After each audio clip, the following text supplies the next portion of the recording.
right, everybody. Welcome to another edition of Elevating with Marcia and Mike. I'm your host, Marcia.Hawkins, along with Mike Athos. Today, we're going to be talking about the climate in business climate in 2025 in June, going into the summer months, and what that's going to look like for a lot of the business owners in the country. And welcome aboard, Mike. How are you? Hey, Marcia, I'm great. Thank you for asking. This is a weird kind of time right now in June, I Hmm. think. I don't know. I feel like June is kind of one of those months that you get out of. I have a daughter, and so she's in school, and so getting out of school, and you have all of this all these activities that are centered around getting out of school, and then the start of summer, and there's a lot of moving parts to June, especially being in business and being able to keep your head in the game and keep focused on things. But yeah, I mean, June is a very interesting time of year. I'll tell you what. So right now, I'm talking to you. I'm not at where I normally am at home. I'm up in the Panhandle in Florida on a family vacation, hanging out, and we're in this town called Seaside, Florida, which is I've been coming here for. I was trying to calculate it out, but my wife introduced me to this town. It's on this county road called 30A, and beautiful place. It's actually where they filmed the Truman Show, for the Jim Carrey movie Oh, from okay. way Hmm. back in the day. And just it's a very picturesque, perfect place. But every time I come here, it's normally um, in the summertime, and I just this year it feels different. I mean, it's a different amount of population of people that are here right now. I don't feel like there's as many people at all. Like last night, using a perfect example of this, I wanted to go watch the Game 6 of the Stanley Cup, which is kind of funny to watch when you're in the this is kind of the southern part of Florida up in the Panhandle. So there's people are more worried about SEC football than they are about NHL hockey. Oh, funny. Um, so I had to do a little bit of searching to find the game, but found the game. But I had no problem bellying up to the bar, and there was it's pretty empty. I mean, there's not a lot of people here. Really? There's Hmm. not a lot of folks in the town, and normally it's wall to wall people at this time of year.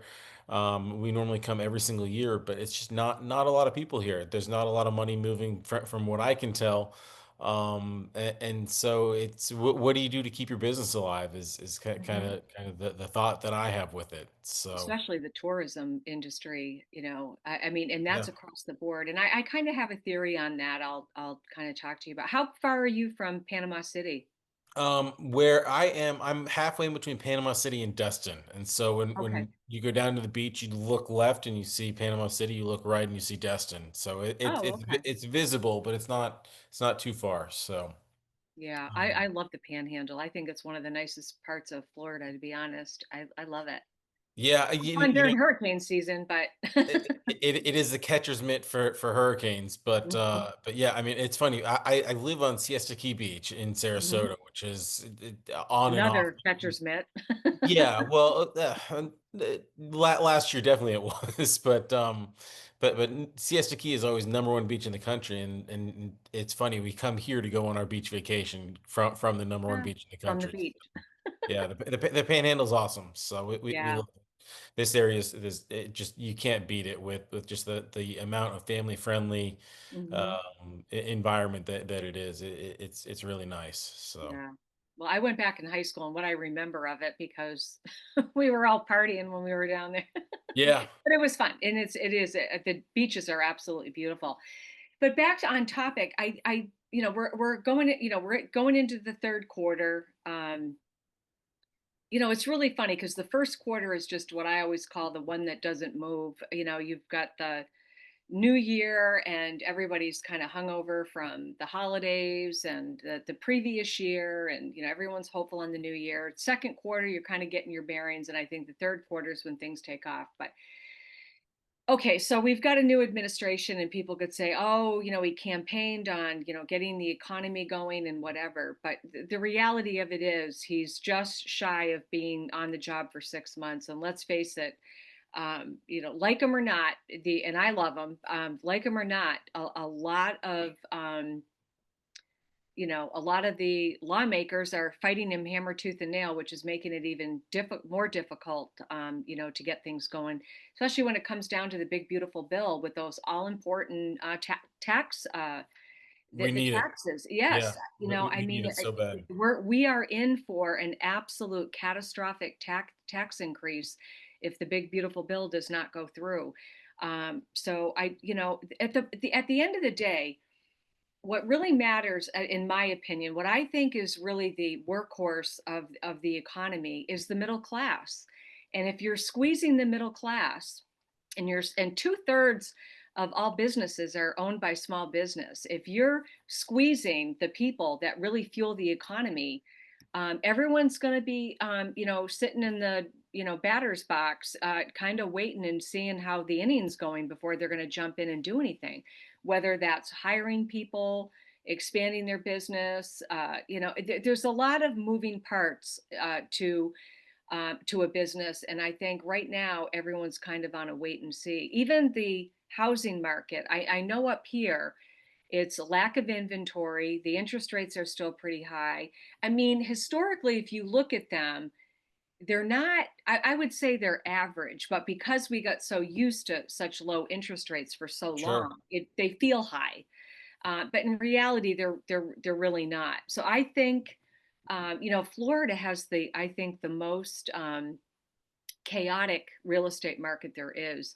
I mean, it's either on fire or dead in the water. It Yeah. doesn't seem like there's any middle ground down there. And from what I understand, the real estate market down there right now is absolutely horrible. You might confirm or deny that. I don't know. No, I would, and I don't have facts that I can sit here and point to because I'm not a real estate agent or anything like that. But I can tell you what my gut feeling is off of it, and my gut feeling is that people are still pricing everything sky high, and people aren't Mm, willing to pay those sky high prices right now. yeah. So, from what I can tell, I think a lot of things are sitting on the market for a long time. And Um, you have really high homeowners insurance. I mean, I have yeah, friends in yeah, Florida that are paying, 8 grand a year, which is, yeah, probably more than 50% what it is up here, yeah. for a comparable home. So you've got that going for you as well. So my gut is, and I read somewhere, and I've read it a few times, that with the new administration coming in, that it was going to take probably the beginning of next year before we're really going to start to see. Well, I mean, GDP is good, and I know that if I think actually the Feds are meeting today, and they're not supposed to touch the interest rates. But then, of course, we have the Israeli Iran conflict going on, which is not helping. So that's kind of got people on edge as to how that's going to play out. So there's a lot of moving parts, that I think are contributing to it. The good news is gas prices have come down. Grocery prices have come down. I feel, as a consumer, way more hopeful than I did in the last 4 years, and it's got nothing to do, um, with anything other than the fact that my checkbook was screaming in the last 4 years. I'm not even going to drag the Sure. last administration into it. The facts are the facts. I don't know anybody that would say that, oh no, I never had such cheap gas and grocery and housing prices in my life. No, you wouldn't find anybody that would say that, Right. at least not in No. the United States anyway. So I think at this point, if we can, get through the summer, the weather up here in the Northeast has been absolutely horrible. Massachusetts, where I'm based, we have the highest electric rates in the country. We have people that are paying $1,000 a month for their electric bill. Mine That's crazy. quadrupled. Yeah, my electric bill is absolutely through the roof. So you have all of those things, and they're all contributing to people either not really wanting to make a move right now. But in my opinion, small business really fuels the economy. And if you're choking, two-thirds of the business workforce, you're going to have a problem. So there's I got to think so. be there's got to be means for them to get to have cash flow. There's got to be means for them to be able to expand their business. There's got to be means for them to survive. And that say what you want about Ronald Reagan, but the trickle down economics. If the people at the top are investing into their business and hiring people and all of that, then that gets the real estate market going. The real estate market also is another workhorse of the economy. People buy a house, they hire an attorney, they hire an insurance agent, they hire a plumber, an electrician, a home inspector, carpet layers, tiles, landscapers, you name it. That is again dumping money back into the economy. Then those contractors or lawyers are out and going out to dinner. So it's really funny. Even like something like a casino coming into your area, people always think, oh my God, it's going to create so many jobs. Short term, yeah, it does. Long Sure. term, though, you know Yeah. what? You know what a casino does to the economy long term? The guy that goes down there that takes his mortgage payment and blows it on the blackjack table, and then can't pay his mortgage, then can't take his wife and children out to dinner. So the waitress doesn't get the money that she would normally make, where she would go get her hair done, or she would go Slippery buy slope. yeah. So trickle up, trickle down. You have it both ways. And I think that I really think that if people can really um, feel comfortable with where we're at, and I think Donald Trump is a businessman, and his first term, life financially, in general, was very, very good. But That worked. financially, Yeah. financially, until COVID That hit, worked. things were absolutely phenomenal. Yep. So, yeah. And so, what are some of the tools that small business owners can tap into in when things are, I mean, I don't, the economy's not bad. I just think there's a nervous energy that people Yeah. are kind of sitting on the sidelines. So, what are some of the things people can do to get their head in the game? Here's what I think. I think with any type of economy, there's always going to be an opportunity, and Yeah. so right now there's opportunity out there. If you're a small business owner, if you're a business owner, and let's say you need to buy equipment, you need to buy vehicles for your company, something like that. I know for a fact those auto manufacturers are struggling right now. They're struggling to move vehicles.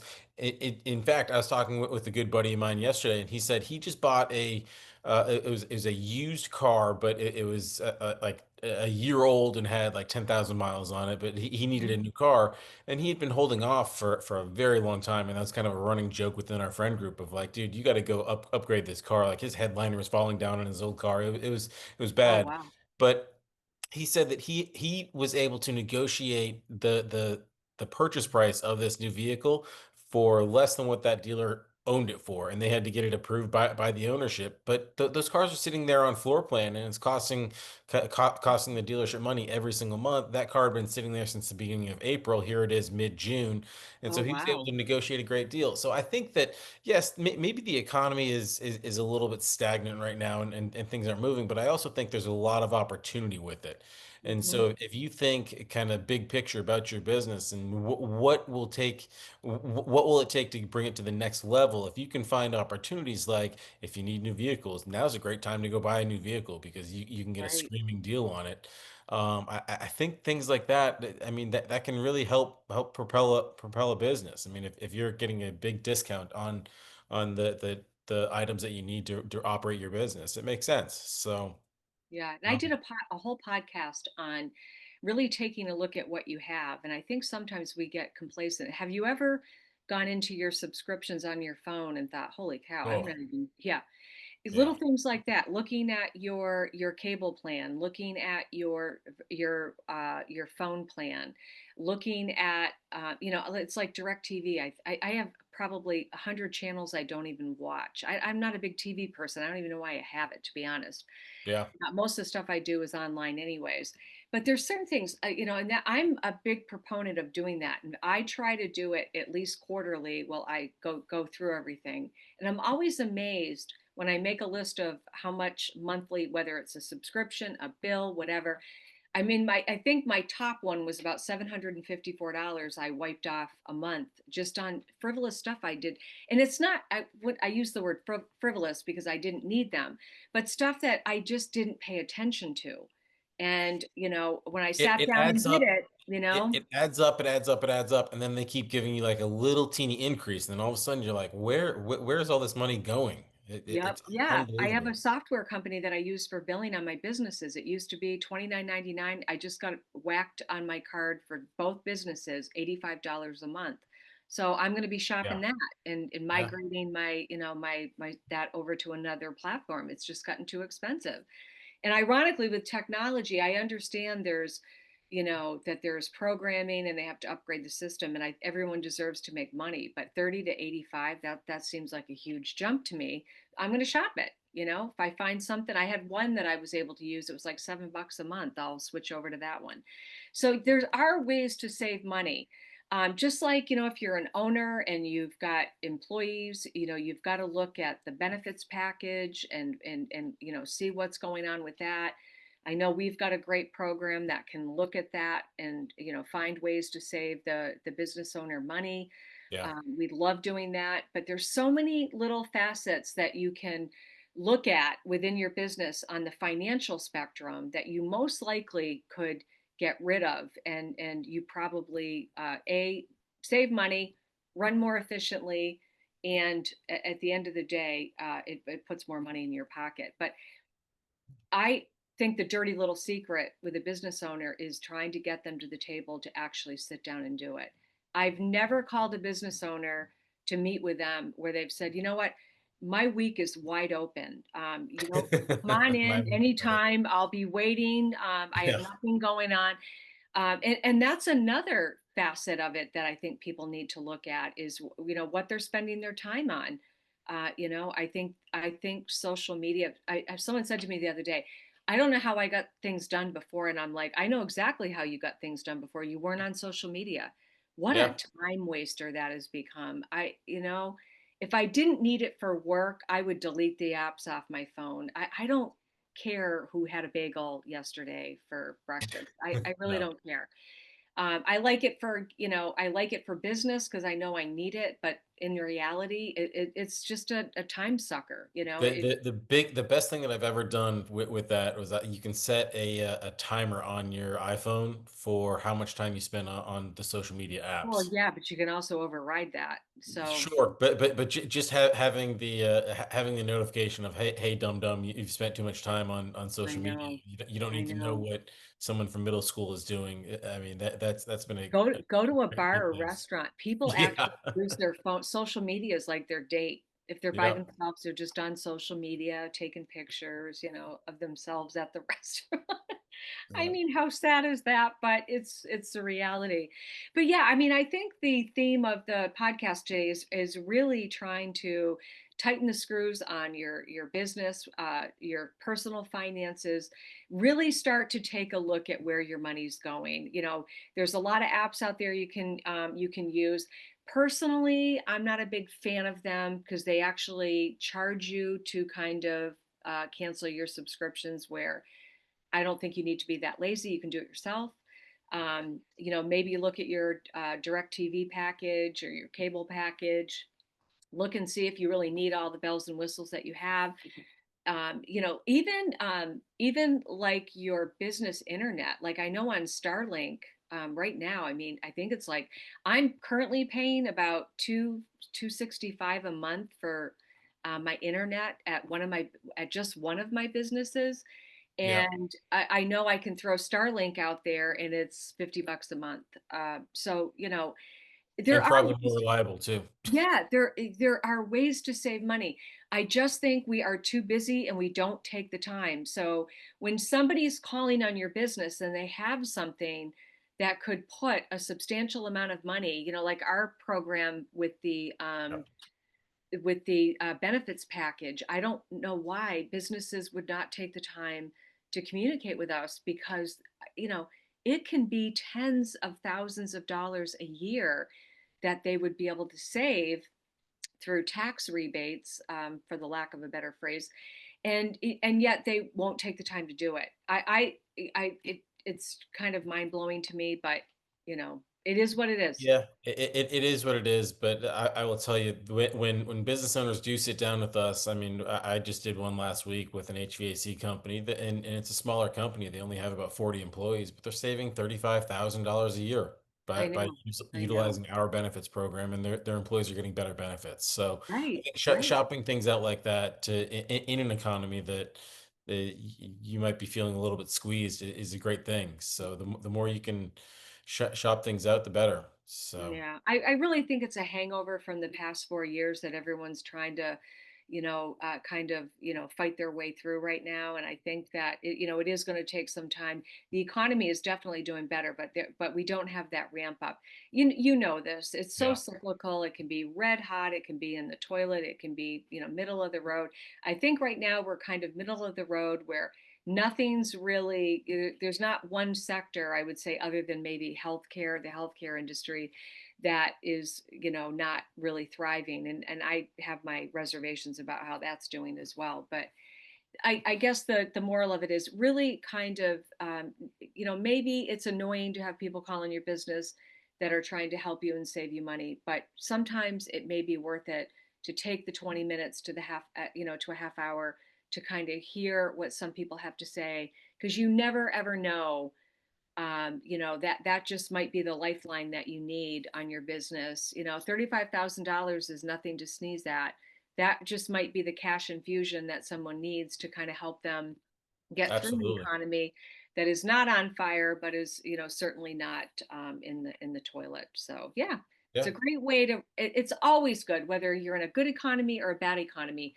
You should always have a pulse on your business and be looking to save money. Really. Yeah, absolutely. All right, Mike, I think that wraps it for this week. Thank you for tuning in to another edition of Elevating with Marcia and Mike. I'm your host, Marcia.Hawkins and Mike Athis. Mike, how can people get a hold of you? The best way would be my website, which is bluewavefinancial.com, or you can email me, Mike at bluewavefinancial.com, or my cell phone is 703-309-5543. Marshall, how do we get in contact with you? MarciaHawkinsAgency.com. We'll always put the links along with the podcast. Best way, cell phone 413-374-2100. Again, thanks for tuning in. We'll be back next week with another edition of Elevating with Marcia and Mike.